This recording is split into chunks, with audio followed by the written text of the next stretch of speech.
सूरत को देश का सबसे स्वच्छ शहर घोषित करने की बात चल रही है। एक तरफ सूरत जो है ये देश के सबसे स्वच्छ शहरों में शामिल होने की होड़ में अग्रसर है।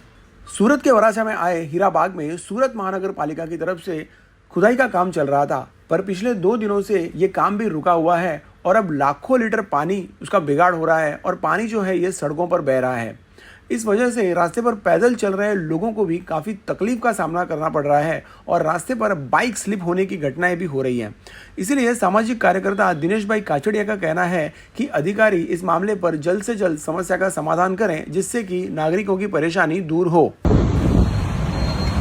वराछा हीराबाग पासेनो विस्तार से आप જોઈ શકો છો।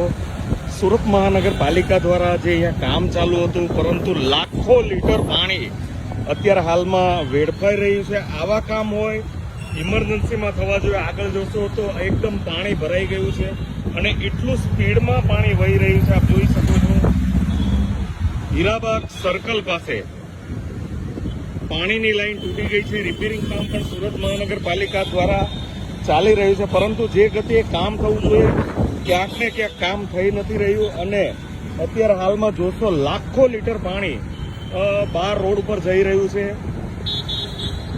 સુરત મહાનગરપાલિકાના અધિકારીને વિનંતી છે તાત્કાલિક આ કામ કરાવવું જોઈએ। वॉइस इंडिया टीवी सूरत। आपके व्यवसाय की जाहिरात वॉइस इंडिया टीवी पर पूरे गुजरात में दिखाने के लिए नीचे दिए गए नंबर पर संपर्क कीजिए।